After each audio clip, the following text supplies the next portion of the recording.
Hi everybody, and welcome back to another Mike Norman Economics video series. Today I'd like to talk about savings. You hear a lot about the need to have savings in order to have investment and economic growth, and really there's a lot of confusion when it comes to this concept of savings. And first I'll just throw out there one economic identity, and it's an accounting identity. I equals S, investment equals savings. And all that simply says is for any level of savings, there is an equivalent level, an equal level of investment, and vice versa. There's an equal sign in there. It doesn't tell you which comes first.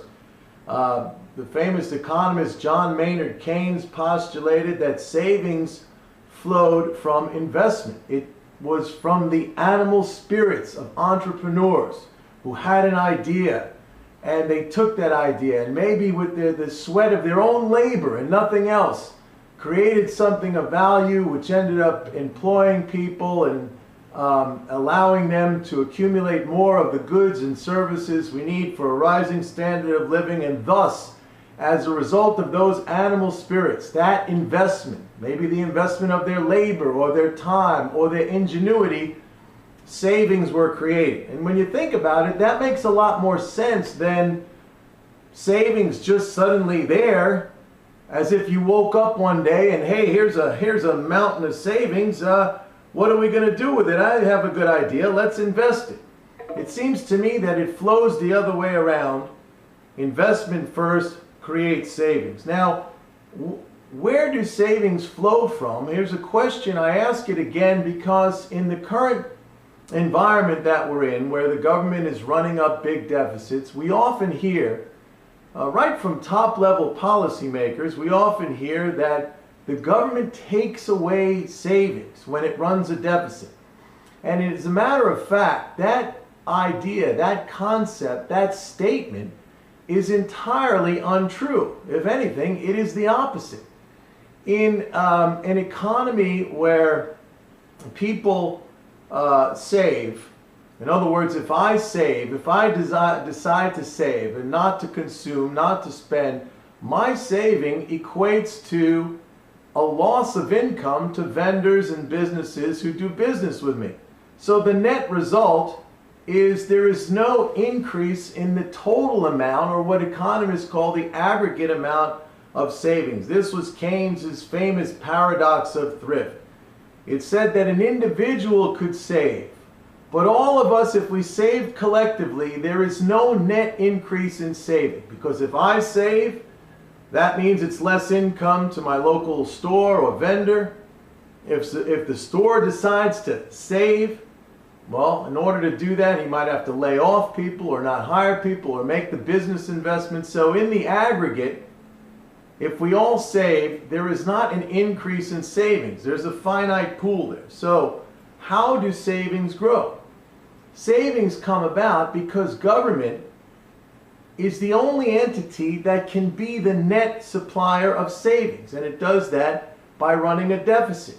And if you think about it on a microeconomic level, if I spend, which let's call it dis-saving, my spending equates to income and an increase in saving to a vendor or somebody doing business with me. So now if you look at it in a macro sense, where you have on one side of the ledger you have the government, and on the other side of the ledger you have everything, we'll lump it into the category called the non-governmental sector. That's me and you and businesses and everybody else. Whatever's on one side of that ledger is the equal but opposite sign on the other side. So in other words, if the government runs a deficit by some amount, let's say 500 billion, so we have a negative 500 billion on the government side, the non-governmental sector, the private sector, experiences an increase in savings, in income, by the exact same amount to the penny, a positive 500 billion. Now, if you don't believe me, and I don't expect you necessarily to believe me, because there are people in very high places who don't believe this, but it's so clear in the numbers. I have this chart. I'm going to try to hold it up. And this goes back, well, this particular chart goes back to 1980. It looks at the deficit and it looks at private savings. And I'm going to hold it up here as close as I can to the screen. And you're going to see, hopefully, that this green line here, this equals private savings. And right now in our country, it is at an all-time record high of $600 billion. At the same time, this red line here, this is the deficit, which is also at a record high. Currently, right now, probably at around $800 billion or something like that. And you could see how these graphics are almost a mirror image of each other. When the deficit increases, in other words, when it gets down here, private savings rise. When the deficit decreases or goes into a surplus, look at what happened here in the Clinton years when we ran a surplus, and look at what happened to savings. They came way, way down.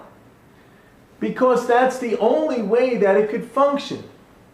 The government is the net supplier of savings.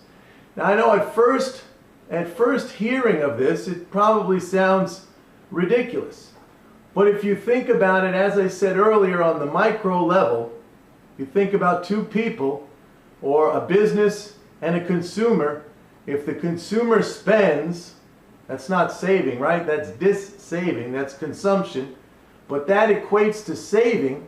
So if the consumer spends $100, that's a minus 100 on his side of the ledger, but the business gets a positive 100. Now if we look at the entire non-governmental sector,